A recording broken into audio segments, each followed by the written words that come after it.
đi xa, gọi đầy tớ đến và giao phó một cảm hình cho họ. Ông đưa cho người này 5 yến, người kia 2 yến, người khác nữa 1 yến, tùy khả năng riêng của mỗi người. Rồi ông ra đi. Lập tức người đã lãnh 5 yến lấy số tiền ấy, đi làm ăn và gây lời được 5 yến khác. Cũng vậy, người đã lãnh 2 yến gây lời được 2 yến khác. Còn người đã lãnh 1 yến thì đi đào lỗ chôn giấu số bạc của ông chủ. Sau một thời gian lâu dài, ông chủ các đầy tớ ấy đến và yêu cầu họ thanh toán sổ sách.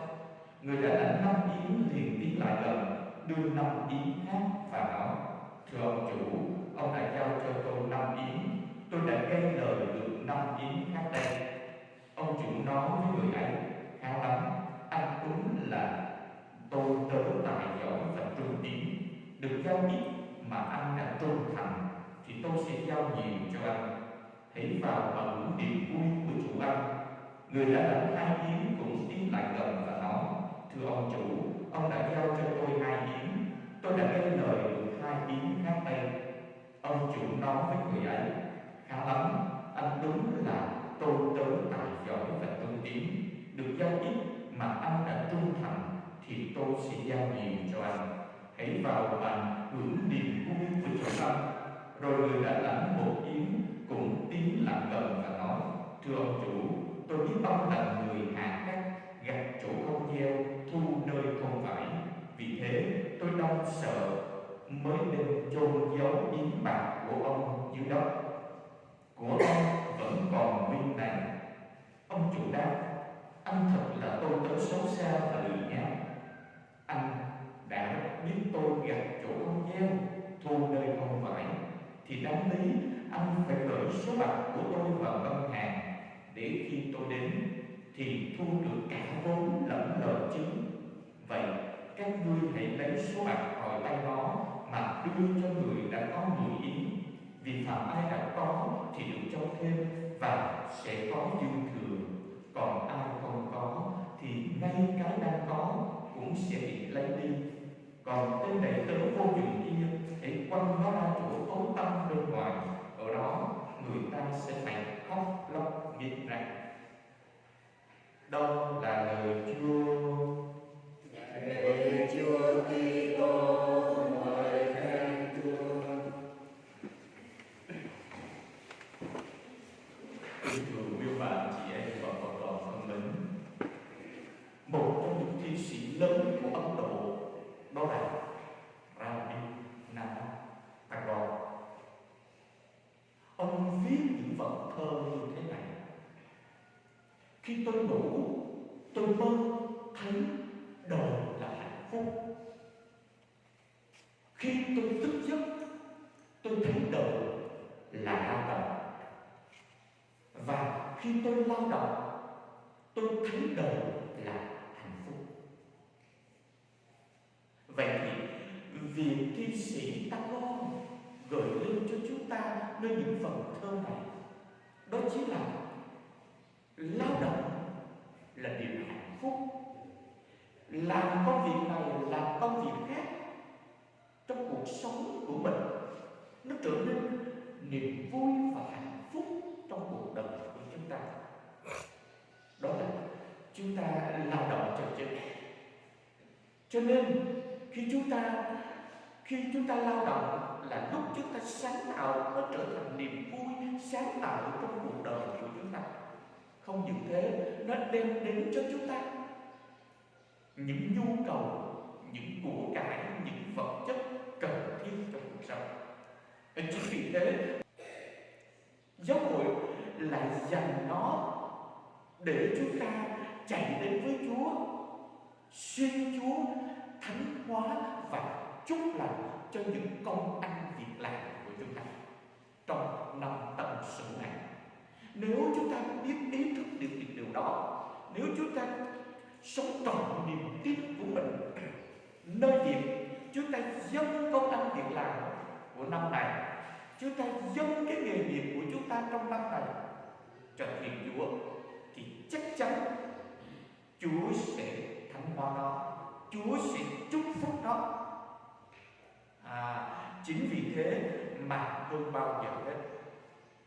Chúa mời gọi chúng ta hãy sinh lời cho những nén bạc mà Chúa trao vào tay của chúng ta. Những nén bạc ấy đó là gì? Thứ nhất, đó là sức khỏe của chúng ta. Không ai trong chúng ta có được sức khỏe, tự có được sức khỏe mà chính Chúa ban cho chúng ta hết. Thứ nhất, đó là sức khỏe. Thứ hai, đó là thời giờ. Chúa ban cho chúng ta thời giờ. Thứ ba, đó là gì? Chúa ban cho chúng ta tài năng. Và thứ bốn, đó là những ân huệ Chúa ban cho chúng ta ngày hôm nay, ngày hôm qua và ngày mai. Đó chính là những nén bạc. Những nén bạc Chúa trao vào tay chúng ta. Có những người Chúa ban cho 5 nén, có những người Chúa ban cho 2 nén, có những người Chúa ban cho 1 nén. Mỗi người tùy khả năng mà Chúa trao những nén bạc trong cuộc đời của chúng ta. Chính vì thế Chúa mời gọi chúng ta làm gì? Xin lời đó. Đừng có chôn giấu như người thứ ba trong bài tuyên nguyện hôm nay. Ông làm có 1 nén, ông đi chôn giấu bởi vì ông nghĩ ở trong đầu rằng con nén làm gì? Kinh doanh sao được? Xin lời sao được? Thôi nên chôn cho cái cách khỏi mất.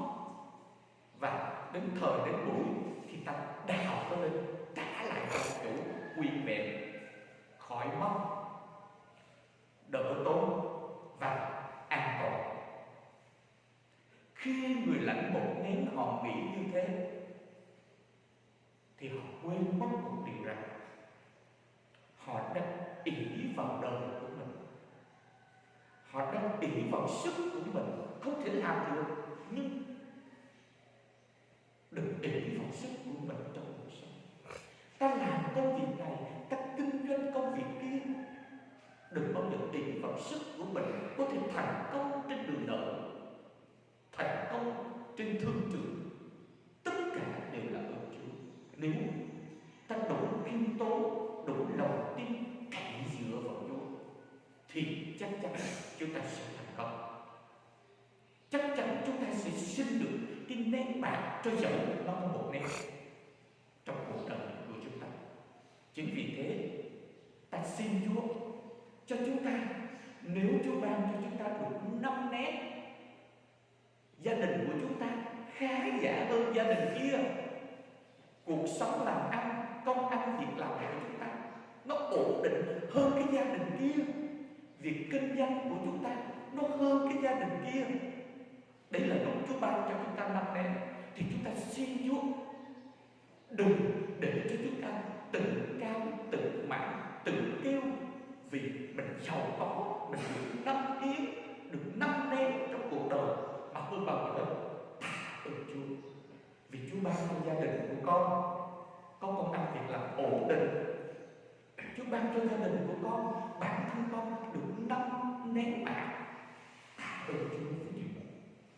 Thứ hai, nếu Chúa ban cho chúng ta, gia đình của chúng ta có 2 nén bạc, nó ít, nhưng chúng ta cũng xin Chúa cho chúng con biết quảng đại, chia sẻ và làm hết khả năng, hết sức cho cái 2 nén bạc, cho dẫu nó nhỏ bé, nó ít, nhưng chúng con làm hết sức mình để chúng con có thể tạ ơn Chúa vì Chúa ban cho chúng con, cho dẫu nó ít hàng nén bạc.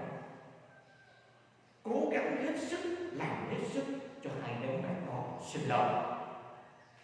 Và điều thứ ba, đó là cho dẫu Chúa ban cho chúng ta, gia đình của chúng ta có 1 nén bạc, thì chúng ta cũng xin Chúa cho mình đừng có lười biếng, đừng có than thân trách phận, oán than Chúa vì Chúa hà khắc, Chúa ban cho chúng con ít quá, gia đình của chúng con ít quá, làm sao phải xin lời lạy Chúa.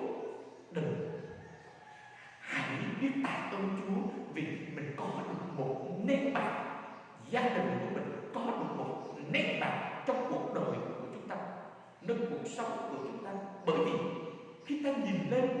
ta không bằng cái gia đình có 5 nén bạc, ta không bằng cái gia đình có 2 nén bạc. Nhưng khi ta nhìn xuống thì ta sẽ thấy rằng gia đình của chúng ta, bản thân của chúng ta, cho dẫu có 1 nén đi nữa, ta vẫn hơn cái người có nửa nén. Ta vẫn hơn cái gia đình có nửa nén. Ta vẫn hơn cái gia đình chẳng có nén bạc nào trong cuộc sống của họ. Họ nghèo đến như thế, họ khó khăn đến như thế. Cho nên hơn bao giờ hết, ta xin Chúa trong một bài Tết này, xin Chúa thánh hóa và chúc lành cho công ăn việc làm của mỗi người trong chúng ta, mỗi gia đình của chúng ta. Cho dù công việc đó có nhỏ bé, có thấp hèn, ta vẫn xin Chúa thánh hóa, xin Chúa thánh. Và khi chúng ta tin tưởng dâng công ăn việc làm của chúng ta cho Chúa như thế, để Chúa thánh hóa và chúng ta, chắc chắn chúng ta sẽ thành công. Chúng ta sẽ được xin lời những nén bạc trong chính năm tận số này. Và công ăn việc làm của chúng ta mà chúng ta biết dâng cho Chúa, phó thác cho Chúa, chắc chắn nó sẽ thành công, chắc chắn nó sẽ sinh lợi. Xin Chúa cho chúng ta có lòng tin, lòng yêu mến và lòng cậy trong vào Chúa trong năm tận số này, nơi